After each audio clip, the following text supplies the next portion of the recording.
previous class I have told you about the safety measures you have to take. And you learned about the first aid. You learned about the first aid to be given when a cut or a wound or when a nose is bleeding. What you have to do, you learned it that first in that class. And if you have a fracture, how you have to treat the person and what he has to follow, how he has to follow the instructions of the doctor. And you knew about the sprain. Yes, it is a muscular or a joint injury. Yes, and next today we will go to the first aid to be given in case of burns.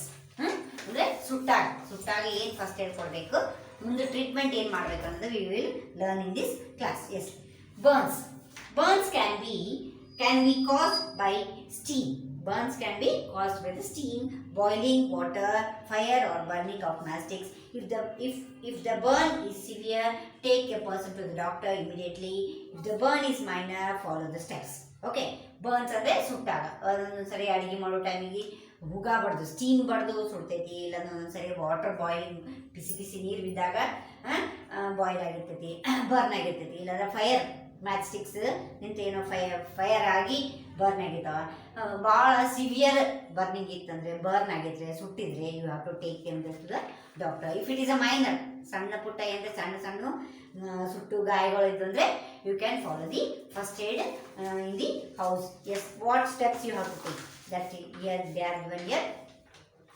Make the person to lie down. So ಯಾವಾಗಾರೆ ಯಾರಿಗಾರ ಬೆಂಕಿ ಸುಟ್ಟಿದಾಗ ಏನು ಮಾಡಬೇಕು, ಸುಟ್ಟಿದಾಗ ಏನು ಮಾಡಬೇಕು, make him to lie down. Next, place a clean cloth over the burnt area. Clean cloth ಹಾಕಬೇಕು, ಎಲ್ಲಿ ಬರ್ನ್ ಆಗಿರ್ತೈತಲ್ಲ ಅಲ್ಲಿ ಕ್ಲೀನ್ ಕ್ಲೋತ್ ಹಾಕಬೇಕಂತ. This will protect the wound against germs. So clean cloth ಹಾಕೋದ್ರಿಂದ ಜರ್ಮ್ಸ್ ಅಲ್ಲಿ ಹೋಗ್ಲಾರ್ದಂಗೆ ಪ್ರೊಟೆಕ್ಟ್ ಮಾಡ್ತೈತಿ. If the clothes have caught fire, cover the person with a blanket. Suppose ಮೈ ಮೇಲೆ ಅರ್ಬಿ ಮ್ಯಾಗೆ ಸುಟ್ಟು ಅನ್ಕೊರಿ ಅಂದರೆ ಬೆಂಕಿ ಹತ್ತದಂದ್ರೆ ಏನು ಮಾಡ್ಬೇಕು, ಅವಾಗ ಅಲ್ಲಿ ಒಂದು ಬ್ಲ್ಯಾಂಕೆಟ್ ಅವರಿಗೆ ಹೊಚ್ಚಬೇಕು, ಅವಾಗ ಬೆಂಕಿ ಆರ್ಬಿಡ್ತೈತಿ. Yes, they will help to put out the fire. ಬೆಂಕಿ ಆರೋಕೆ ಆ ಬ್ಲ್ಯಾಂಕೆಟ್ ಹಚ್ಕೊಂಡ್ಬಿಡ್ಬೇಕು. Next, don't try to break the blister. ಅವು ಒಂದೊಂದು ಸರಿ ಸುಟ್ಟ ಮೇಲೆ ಅವು ನೀರು ಗುಳ್ಳಿ ಅಂತ ಬರ್ತಾವೆ, ನೀರು ಗಾಯ, ಅದು ಒಳಗೆ ನೀರು ತುಂಬಿಕೊಂಡು ಗುಳ್ಳಿಗಳು ಬಂದಿರ್ತಾವೆ. ಆ ಗುಳ್ಳಿಗಳು ಬಂದಾಗ ಅವನ್ನ ನಾವು ಅದನ್ನು ಗುಳ್ಳಿಗಳನ್ನ ಹೊಡಿತಾರೆ, ಸ್ವಲ್ಪ ಹಂಗೆ ಹೊಡಿಬಾರ್ದು. ಎಸ್, ಬ್ಲಿಸ್ಟರ್ಸ್ ಅಂದ್ರೆ formed on the person's skin or remove the bit of cloth stick to the burnt area. Suppose burnt area ಮೇಲೆ ಕ್ಲಾತ್ ಇತ್ತಂದ್ರೆ ಆ ಕ್ಲಾತ್ನ ಕಿತ್ತೋದು ಮಾಡೋದು ಅಂಥದ್ದೆಲ್ಲ ಮಾಡಬಾರ್ದು. Rush to the person to the hospital immediately. So ಹಿಂಗೆ ಭಾಳ ಸುಟ್ಟಾಗ ಫಸ್ಟ್ ಏಡ್ ಅವ್ರಿಗೆ ಏನು ಮಾಡಬೇಕು, ಬ್ಲ್ಯಾಂಕೆಟ್ ಹಚ್ಚಬೇಕು, ಕಿತ್ತೋದು ಏನು ಮಾಡಬಾರ್ದು, ಗುಳ್ಳಿ ಹೊಡೆಯೋದು ಮಾಡಬಾರ್ದು. ಏನು ಮಾಡಬೇಕು, ಇಮಿಡಿಯೇಟ್ಲಿ ಅವರಿಗೆ ಡಾಕ್ಟರ್ ಕಡೆ ಕರ್ಕೊಂಡು ಹೋಗಬೇಕು. Yes, these are the first aid given to the burnt person. Yes, next, fire can be destructed. They can destroy property and life. Fire ನಿಂದ ಏನಾಗ್ತೈತಿ, ಭಾಳ ಡಿಸ್ಟ್ರಕ್ಷನ್ ಆಗ್ತೈತಿ. ಏನಾಗ್ತೈತಿ, ಫೈರ್ ನಿಂದ ಭಾಳ ಡಿಸ್ಟ್ರಕ್ಷನ್ ಆಗ್ತೈತಿ. they can destroy property and life. ಏನಾಗ್ತೈತಿ, ಪ್ರಾಪರ್ಟಿನೂ ಹಾಳಾಗ್ತೈತಿ, ಅದರಿಂದ ಮನುಷ್ಯಂದು ಜೀವಕ್ಕೂ ಭಾಳ ನೋವು ಆಗ್ತೈತಿ. ಎಸ್, ಪ್ರಿವೆಂಟಿಂಗ್ ಫೈರ್ ಹೆಂಗೆ ಪ್ರಿವೆಂಟ್ ಮಾಡಬೇಕು, ಫೈರ್ ಹತ್ಕೊಳ್ಳಾರ್ದಂಗೆ ಏನು ಪ್ರಿವೆನ್ಷನ್, ಏನು ಸ್ಟೆಪ್ಸ್ ತೊಗೋಬೇಕು, ಪ್ರಿಕಾಷನ್ಸ್ ಏನು ತೊಗೋಬೇಕು. Yes, do not wear synthetic clothes in the kitchen as they catch fire very easily. So synthetic clothes ಅಡುಗೆ ಮಾಡೋ ಮುಂದೆ, ಸಿಂಥೆಟಿಕ್ ಕ್ಲೋತ್ಸ್ ಅಂದರೆ ಏನು, ಈ ಕಾಟನ್ ಕ್ಲೋತ್ಸ್ ಅಷ್ಟೇ ಹಾಕೊಂಡು ಅಡುಗೆ ಮಾಡ್ಬೇಕಂತಾರೆ. ಸಿಂಥೆಟಿಕ್ ಕ್ಲೋತ್ಸ್ ಹಾಕೋದ್ರಿಂದ ಅದು ಬೆಂಕಿ ಲಘು ಹತ್ಕೋತೈತೆ ಅಂತ ಹೇಳ್ತಾರೆ. So you have to wear, you should not wear synthetic clothes in the kitchen as they catch fire very easily. Do not play with the matchsticks ನಿಂತ ಆಟ ಆಡಬಾರ್ದು. if there is a gas leakage, you can smell gas in the kitchen. Open all the windows immediately. Do not turn on or off of electric appliances. Call the gas agency for help. So ಏನು ಮಾಡ್ಬೇಕಂತ, in case gas leakage ಏನಾರ ಇತ್ತಂತಂದರೆ, smell ಬರಾಕತ್ರೆ, ನೀವು doors Windows ಎಲ್ಲ open ಮಾಡಿ ಅಲ್ಲಿ fire appliances ಯಾವುವು electrical appliance ಯಾವುದು switch ಹಾಕೋದು ತೆಗೆದು ಇಂಥವೆಲ್ಲ ಏನೂ ಮಾಡಬಾರ್ದು. ಮತ್ತು ಗ್ಯಾಸ್ ಏಜೆನ್ಸಿಯವರಿಗೆ ಇಮಿಡಿಯೇಟ್ಲಿ ಫೋನ್ ಮಾಡಬೇಕು. Yes, make sure that gas stove is turn off. Gas stove turn off ಆಗೈತಿಲ್ಲ, ಬಂದಾಗೈತಿಲ್ಲ ಚೆಕ್ ಮಾಡ್ಕೋಬೇಕು. Off when it is not in use, ಅದು ಯೂಸ್ ಮಾಡಲಾರ್ದಾಗ ಅದು ಆಫ್ ಆಗೈತೆ ಅಂತೇಳಿ ನೋಡ್ಕೋಬೇಕು. Yes, next putting out fire. Okay, ಇದು ಫೈರ್ ಹತ್ತಲಾರ್ದಾಗ ನಾವು ಪ್ರಿವೆನ್ಷನ್ ಸ್ಟೆಪ್ಸ್ ನಾವು ಏನು ತೊಗೊಂಡಿವಲ್ಲ, ಈಗ ಹೇಳಿದ್ನಲ್ಲ ಜಸ್ಟ್ ನಾವು ಸಿಂಥೆಟಿಕ್ ಕ್ಲೋತ್ಸ್ ಹಾಕೊಂಡು ಕಿಚನ್ನಾಗ ಕೆಲಸ ಮಾಡಬಾರ್ದು, ಮ್ಯಾಚ್ ಸ್ಟಿಕ್ಸ್ ಆಟ ಆಡಬಾರ್ದು. ಇನ್ನೊಂದು ಗ್ಯಾಸ್ ಲೀಕೇಜ್ ಇದ್ದಾಗ ಏನು ಮಾಡಬೇಕು, ಡೋರ್ಸು ಓಪನ್ ಮತ್ತು ವಿಂಡೋಸು ಓಪನ್ ಮಾಡಬೇಕು. ಮತ್ತು ಎಲೆಕ್ಟ್ರಿಕಲ್ ಅಪ್ಲಯನ್ಸಸ್ ಯಾವುವು ನಾವು ಆಪ್ರೇಟ್ ಮಾಡಬಾರ್ದು. ಆ್ಯಂಡ್ ಆವಾಗ ಗ್ಯಾಸ್ ಸ್ಟವ್ ಬಂದೈತಿಲ್ಲೋ ಚೆಕ್ ಮಾಡಬೇಕು. ಇಲ್ಲಾಂದ್ರೆ ಮತ್ತೆ ಗ್ಯಾಸ್ ಲೀಕ್ ಆಗ್ತದೆ ಇನ್ನೊಂದಿಷ್ಟು. ಇದು ಬೆಂಕಿ ಹತ್ತಿದಾಗ ಅದನ್ನು ಪುಟ್ಟಿಂಗ್ ಆಫ್ ಫೈರ್. ಹೆಂಗೆ ಅದನ್ನು ಹೆಂಗೆ ನಿಯಂತ್ರಣಕ್ಕೆ ತರಬೇಕು. ಬೆಂಕಿ ಆರಿಸೋಕೆ ಏನು ಕೆಲಸ ಮಾಡ್ಬೇಕಂತ ಕೇಳತ್ತಾರೆ. Yes, there are many steps to put out fire.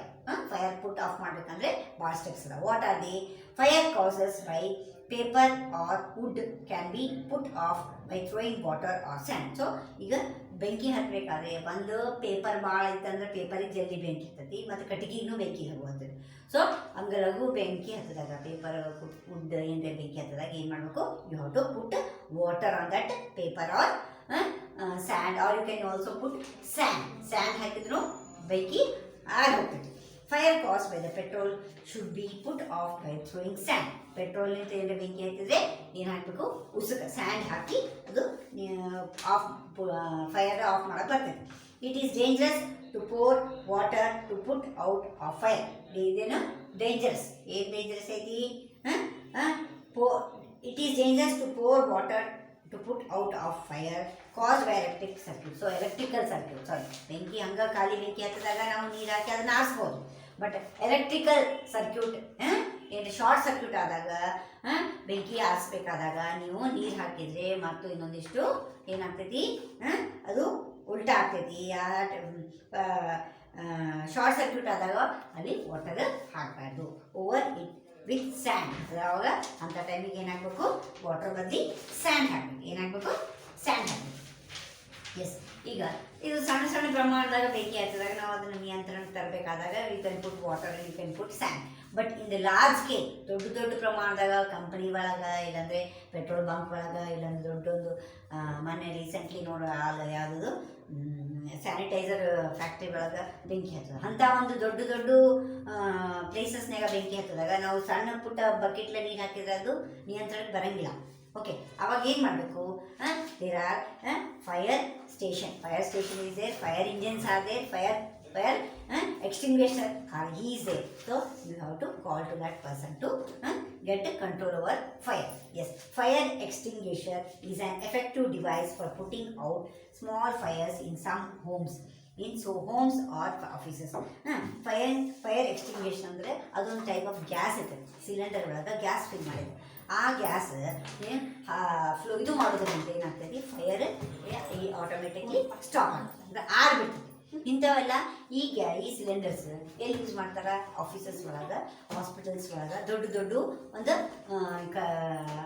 Factories ಒಳಗೆ fire in case fire accidents ಆಗ್ಬೋದು ಅಂಥೇಳಿ ಇನ್ ಕೇಸ್ ಅದನ್ನು ಸಿಲಿಂಡರ್ಸ್ನ ಪ್ಲೇಸ್ ಮಾಡಿದ್ದಾರೆ. ನೀವು ನೋಡಿರಿ, ಬೇಕಾದ್ರೆ ಗೌರ್ಮೆಂಟ್ ಹಾಸ್ಪಿಟಲ್ಸ್ಗೆ ಹೋಗಿ ನೋಡಿರಿ, you can find a cylinder there. Yes, ಅದ್ರೊಳಗೆ ಡಿಫ್ರೆಂಟ್ ಟೈಪ್ ಆಫ್ ಗ್ಯಾಸ್ ಇರ್ತದೆ, ಅಂದರೆ which is not supporting the fire, supporting the fire. So ಆ ಒಂದು ಸಿಲಿಂಡರ್ ಅದಕ್ಕೆ ಏನಂತಾರೆ, it is called as fire extinguisher. Okay, it is a effective device. ಅದೇನು ಮಾಡ್ತದೆ, ಬೆಂಕಿನ ಆರಿಸ್ಬಿಡ್ತದೆ. Yes, fire extinguisher are of various types. Different fire extinguishers are used to put off specific type of fire. Yes, and next, so you can see that this there are different types of extinguisher. ಅಂದರೆ ಸಣ್ಣ ಪ್ರಮಾಣದಾಗ ಇದ್ದಾಗ ಬೇರೆ type gas use ಮಾಡ್ತಾರೆ, ದೊಡ್ಡ ಪ್ರಮಾಣದಾಗ ಅಂದರೆ fire engine ಬಂದು ವಾಟರ್ ತುಂಬ್ಕೊಂಡ್ಬಂದು ಟ್ಯಾಂಕರ್ನಾಗ ಅದು ಫೈರ್ನ ಆಫ್ ಮಾಡ್ತೇವೆ. Yes, next is the first aid given in types of animal bites. ಈಗೆಲ್ಲ ನಾವೇನು ಮನೆಯೊಳಗೆ ಆಗುವಂಥವು ಒಂದು ಸಣ್ಣ ಪುಟ್ಟ ಗಾಯಗಳಿಗಾಯ್ತು, ದೊಡ್ಡ ಗಾಯಗಳಿಗಾಯ್ತು, ನಾವು ಫಸ್ಟ್ ಏಡ್ ಏನು ಕೊಡಬೇಕು, ಇಮಿಡಿಯೇಟ್ಲಿ ಕೊಟ್ಟ ಮೇಲೆ we have to take them to the doctor, and these all things we learn. Now it suppose in times of when you are playing in a mud or in times of ಅದೇ garden ಒಳಗೆ ಎಲ್ಲೋ ಇದ್ದಾಗ sometimes animal bites occur ಆಗ್ತಾವ. So what we have to do for that? Okay, let us see here. Bites of small and some animals such as dog and monkey can be dangerous. So ನಮ್ಮ ಒಂದಿಷ್ಟು animals ಒಳಗೆ ಈ dog ಐತಿ, dog and monkey, ಈ dog monkey ಇವು ನಮ್ಗೆ ಕಡಿದ್ರೆ ಏನಾಗ್ತೈತಿ ನಮ್ಮ ಬಾಡಿಗೆ ಅದು ರಿಫ್ಲೆಕ್ಟ್ ಅದೇ ಇದೇನಾಗ್ತೈತಿ dangerous, it is dangerous. So ಇದಕ್ಕೆ ಏನು ಮಾಡಬೇಕು, ಫಸ್ಟ್ ಏಡ್ ಏನು ಕೊಡಬೇಕು, ಇದು ಮುಂದೆ ಏನು ಅದನ್ನು ಹೆಂಗೆ ಟ್ಯಾಕಲ್ ಮಾಡಬೇಕು. This saliva May contain germs that can cause infection. So ನಾಯಿ ಕಡಿದಾಗ ಮತ್ತು ಈ ಮಂಕೀಸ್ ಕಡಿದಾಗ ಏನಾಗ್ತೈತಿ, ಆ ಒಂದು ಸಲೈವಾ ಅವ್ರ ಉಗುಳು ಒಳಗೆ ಸಲೈವಾ ಒಳಗೆ ಏನಿರ್ತೈತಿ ಜರ್ಮ್ಸ್ ಇರ್ತದೆ, ಆ ಜರ್ಮ್ಸ್ ನಮ್ಮ ಬಾಡಿಗೆ ಒಳಗೆ ಹೋದರೆ ಏನಾಗ್ತೈತಿ ಇನ್ಫೆಕ್ಷನ್ ಆಗ್ತೈತಿ. So dogs and monkey bites can be cause a serious disease like rabies. So dogs ಮತ್ತು monkeys and monkeys if they bite, what type of disease we are getting? We are getting rabies. ಏನಂತಾರೆ rabies, RABIES, rabies disease ಬರ್ತೈತೆ. Okay, if the animals are affected, yes, follow these steps if someone has been bitten by dog or some other animal. So dog ಮತ್ತು ಬೇರೆ animals ನಮ್ಮನ್ನು ಕಡಿದ್ರೆ ಏನು ತೊಗೋಬೇಕು, ಏನು first aid ಏನು ಮಾಡಬೇಕು ಅನ್ನೋದು ಹೇಳಾಕ್ತಾರೆ. Wash the wound, first thing is wash the wound with soap and you water, soap and water to wash off the saliva. ಆ ಆ್ಯನಿಮಲ್ಸ್ದು ಒಂದು ಉಗುಳು ಏನು ಹತ್ತಿರ್ತೈತಲ್ಲ, ಆ ಸಲೈವಾ ಏನು ಹತ್ತಿರ್ತಲ್ಲ, ಅದನ್ನು ಕ್ಲೀನ್ ಮಾಡಬೇಕಾದ್ರೆ ಫಸ್ಟ್ ಸೋಪ್ ಆ್ಯಂಡ್ ವಾಟರ್ಲೆ ವಾಶ್ ಮಾಡಬೇಕು. Rush to the person to the doctor ಕಡೆ ಕರ್ಕೊಂಡು ಹೋಗಬೇಕು. The doctor will give him or her a anti rabies injection. Doctor ಕಡೆ ಕರ್ಕೊಂಡು ಹೋದ ಕೂಡ ಏನು ಮಾಡ್ತಾರೆ ಅವರು, ಆ ರ್ಯಾಬಿಸ್, ಆ ಒಂದು ಇನ್ಫೆಕ್ಷನ್, ಅದು ಒಂದು ಕಡ್ದಿದ್ದು ಆ ಒಂದು ಜರ್ಮ್ಸ್ ನಮ್ಮ ಬಾಡಿ ಒಳಗೆ ಹೋಗಬಾರ್ದು ಅಂಥೇಳಿ, ಹೋದ್ರೂ ಅವನ್ನ ಹೊರಗೆ ಹಾಕಬೇಕು ಅಂತೇಳಿ ಆ್ಯಂಟಿ ರ್ಯಾಬಿಸ್ ಇಂಜೆಕ್ಷನ್ ಕೊಡ್ತಾರೆ. Yes, this is the lesson here about the safety and first aid. So you have known about the first aid to be given in different types of injuries happening in your house. So now you take this table, you can understand, you read the lesson first. Okay, mark the hard words and write in your face all the hard words, new words, and you make this table, you write this table. By reading and writing this table, you can understand the lesson very easily. Got children? Yes. Now I will tell you the fill the blanks. Okay, I will tell you the fill the blanks. You please note down, children. Yes, first one is, first fill the blank, a crack or a break. A crack or a break of a bone in the bone is called a dash. ನಮ್ಮ ಬೋನ್ ಒಳಗೆ crack ಆತಪ್ಪ, ಬೋನ್ ಒಳಗೆ crack ಆಯ್ತು, ಇಲ್ಲಾಂದ್ರೆ ಏನಂದ್ರೆ ಸ್ವಲ್ಪ dislocate ಆಯ್ತು. Okay, crack ಆದಾಗ ಏನಂತೀವಿ ಅದಕ್ಕೆ, it is called A fracture. What is it called? The blanks. First one is fracture. In the blanks, first one is fracture. FRACTURE, fracture. Second one, dash is a dash is an injury in a muscle or a joint. ನಿನ್ನೆ ಹೇಳಿದ್ನಲ್ಲ ನಾನು, muscle ಒಳಗ joint ಒಳಗ injury ಆದ್ರೆ ಅದಕ್ಕೆ ಏನಂತ ಕರಿತೀವಿ ನಾವು, it is called sprain. Second one SPRAIN, sprain. Second to the blank is sprain. Next, third one, dash can be caused by the fire and boiling water. Boiling water ನಿಂತು ಮತ್ತೆ fire ನಿಂತು ಏನಾಗ್ತೈತಿ, it cause burns, BURNS, burns. Got it? Yes. Next, now fourth one, the gas stove should be turned dash when it is not in use. Gas stove ನಾವು use ಮಾಡಲಿಲ್ಲ ಅಂದ್ರೆ ಅದನ್ನ ಏನು ಮಾಡಬೇಕು, ಆನ್ ಮಾಡಬೇಕು, ಆಫ್ ಮಾಡಬೇಕು? Yes, we have to off the gas stove. Yes. Fifth one, dash clothes should not be worn while working in the kitchen. ಯಾವ clothes ಹಾಕೋಬಾರ್ದು ನಾವು kitchen ಒಳಗಿದ್ದಾಗ we should not wear synthetic. We have to not wear ಅಂದ್ರೆ ಹಾಕೋಬಾರ್ದು synthetic clothes. You should not use synthetic clothes in kitchen. Got it, children? The first one is fracture, second one is sprain, SPRAIN, next one is burn, next fourth one is off, fifth one is synthetic. Now you see the true or false also, children, here.